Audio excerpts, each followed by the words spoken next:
हाय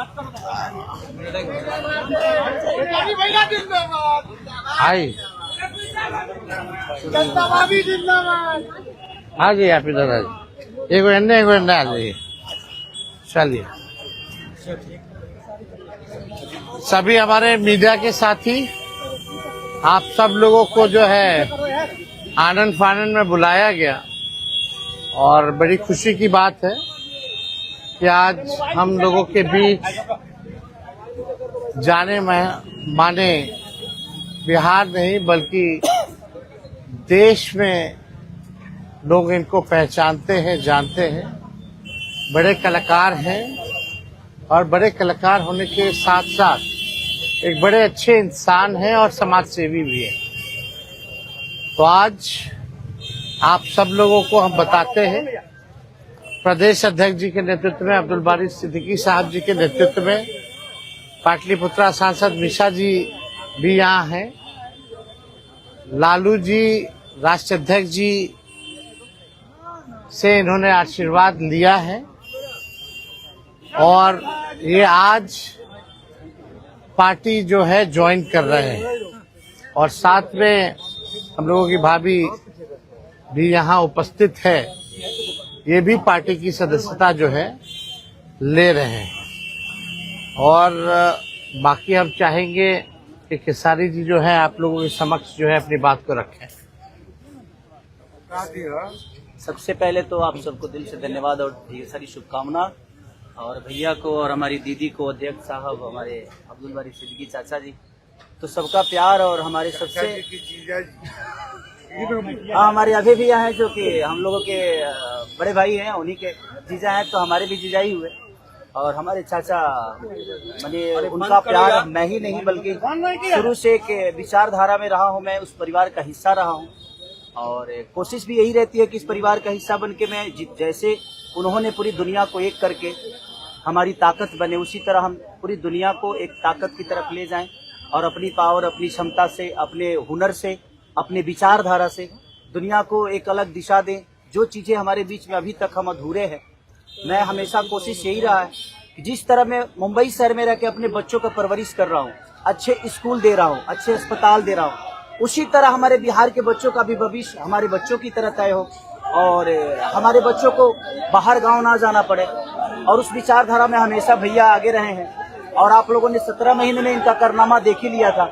तो एक बार बदलने की जरूरत है और उस बदलाव में मैं थोड़ा सा एक मेरा भी हिस्सा हो और मैं उस सरकार को बदलने में और एक अलग दिशा में ले जाने में और एक बेहतर सरकार बनाने में एक मेरा योगदान हो, उसी के लिए मैं भी जुड़ा हूँ भैया से। और आज से नहीं, आज तो मैं आप लोगों के सामने पब्लिकली हुआ, बट मैं हृदय से और दिल से हमेशा से मैं इस परिवार का हिस्सा रहा हूँ और हिस्सा ही नहीं बल्कि एक परिवार का बेटा भी हूँ। मैं एक छोटा बेटा की तरह हमेशा प्रयास रहा हूँ और चाचा का आशीर्वाद हमेशा मुझे मिला है, राबड़ी माता का आशीर्वाद मिला है, दीदी का मिला है, भैया का मिला है, बल्कि इस समाज के और इस परिवार से जो मुझे प्यार मिला है, शायद वो मुझे बाकी जगह मिले या ना मिले, उससे मुझे कोई फर्क भी नहीं पड़ता। बट मैं हमेशा प्रयास करता हूँ कि एक बेहतर दिशा में जो चीजें चल रही है, आज आप सब लोग बदलाव चाहते हैं, मैं ही नहीं, मुझे लगता है कि पूरा बिहार बदलाव चाहता है और उस बदलाव में एक मेरा भी योगदान हो, इसीलिए इस बदलाव के साथ मैं भी जुड़ना है।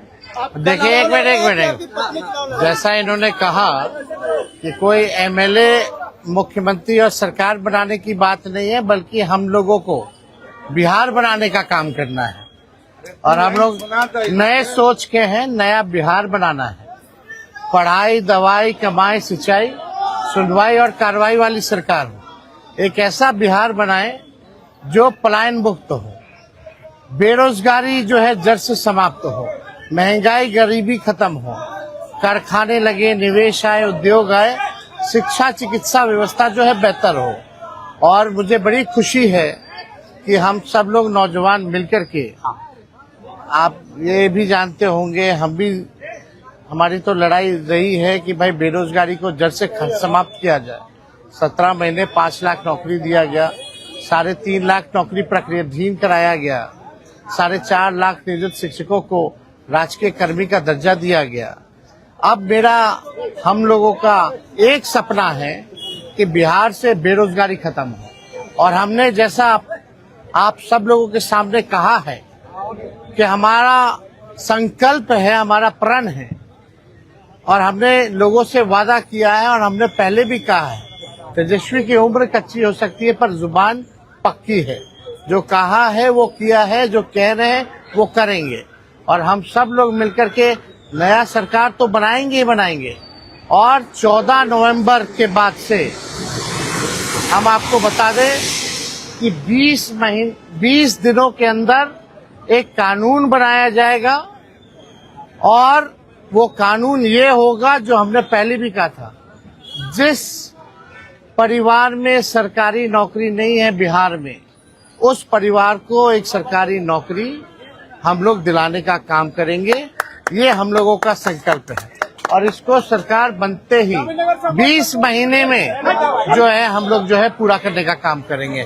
तो कोई सवाल है तो पूछ सकते हैं। जी, कल आपने कहा कि अभी तक चुनाव लड़ने की बात नहीं हुई है, हमारी पत्नी नहीं बोली है। क्या हुआ कि एक दिन में पत्नी मान गई और फिर आज आप मीडिया के सामने आकर कह रहे हैं मना रहे थे? नहीं, देखिए जहाँ तक बात है, मैं पत्नी को जितना समझता हूँ उतना ही ये भी मुझे समझती है। इनको भी पता है कि ये मेरे साथ छठ तो मना लेती है, बट बिहार की बहुत ऐसी औरतें हैं जो अपने पति के साथ छठ तक नहीं मना पाती है, दिवाली तक नहीं मना पाती है, होली तक नहीं खेल पाती है। तो मैंने इनसे बोला कि बिहार बदलाव की तरफ जा रहा है।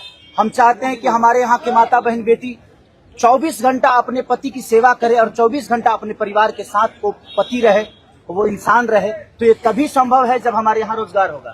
तो उस बेरोजगारी को खत्म करने के लिए मैं आपको आगे करना चाहता हूँ। तब इन्होंने उस बात को समझा और उसके बाद हम लोग आए हैं और प्रयास है कि हर वो महिला, हर वो बेटी, हर वो बहन, हर वो भाई, हर वो बेटा अपने पिता के साथ रहे, हर वो बहन अपने पति के साथ रहे, हर वो भाभी अपने भाई के साथ रहे। तो मेरी ये प्रयास है कि आजीवन जिस तरह बाकी शहरों में लोग अपने पति पत्नी के साथ, अपने परिवार के साथ, अपने माँ बाप के साथ रह के और खुशियों के त्योहार में रहते हैं, उसी तरह हमारा बिहार भी कोई जाए ना, गुजरात के लोग यहाँ आकर काम करे, कलकत्ता के लोग यहाँ आकर काम करे, दिल्ली के लोग यहाँ आकर रोजगार करे। हम यही चाहते हैं और इस संवाद के साथ आप सबको भेज। चुनाव आप लड़िएगा या पत्नी लड़ेगी? चुनाव आप लड़िएगा या पत्नी लड़ेंगी आपकी? ये लड़े चाहे मैं लड़े, अर्धांगिनी है ना, एक ही बात है। देखिए जीवन में पति पत्नी का जो प्रेम होता है ना, वो दुनिया में उससे बड़ा प्रेम नहीं है। माँ बाप के बाद अगर कोई संभालता है किसी बच्चे को, वो आपकी अर्धांगिनी ही होती है। तो मैं लड़ूं या ये लड़े, बात एक ही है। आरजेडी आपने क्यों चुना? आरजेडी बता तो दिए सर, एक ही चीज में क्या जहाँ बदलाव होता है वहीं मैं रुकता हूँ, वहीं रहता हूँ। अब शहर में, हर जिला में जाऊंगा मैं। आप हर जिला। चलिए सदस्यता जो है ज्वाइन करना, चलिए आइए।